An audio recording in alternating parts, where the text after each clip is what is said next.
So this is a driving video of the 1986 300E with a 5-speed manual.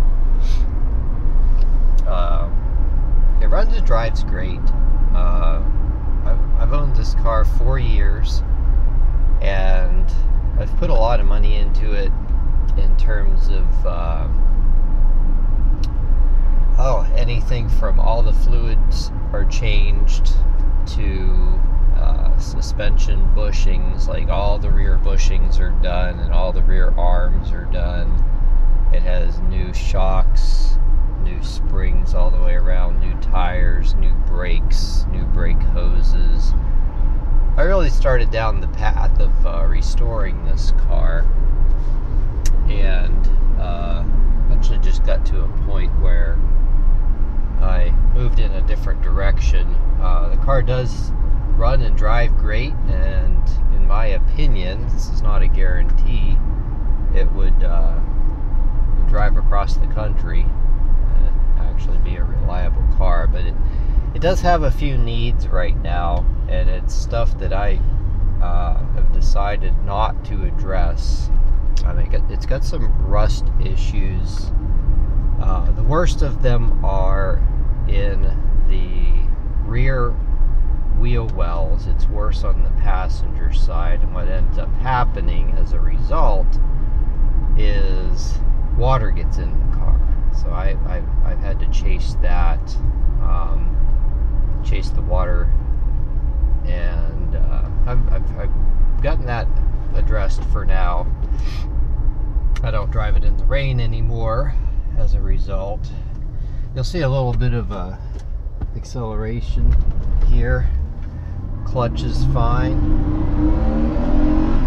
As you can see, it still performs very well. There's no noises. There's nothing loose in the suspension. The rust issue is the main thing. It also has some leaks at the front of the engine, the typical timing chain cover and so forth. I have not addressed that.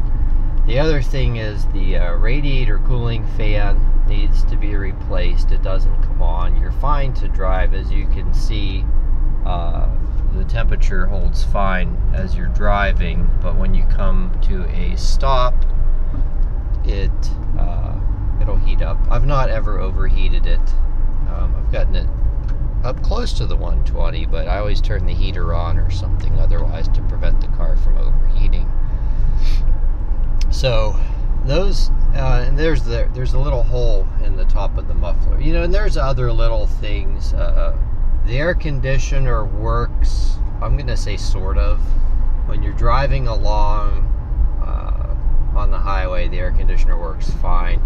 I think the fact that the radiator fan isn't working also contributes to the air conditioner being a little funky. The heat works well. The fan blower, as you can hear, works very well. Turn that down in a second. You have to put it into second gear before you put it into first gear, otherwise you'll get a little bit of a synchro issue. I did change the transmission fluid, and that helped. It does shift through the gears very smoothly. It's a great car. It's got a lot of potential. I think somebody who's willing to do some work on it will end up with a fantastic car, and it's exceptionally rare with the 5-speed. As I understand it, only about 300 or so of these between 86 and 88 made their way to the U.S. So it's very rare with the 5-speed, and it really transforms the car. I've had a few of these with an automatic transmission, and it's just an entirely different car with the 5-speed. So that's the story of the 300E, and of course, if you have any additional questions, please feel free to reach out to me, and thanks for your interest.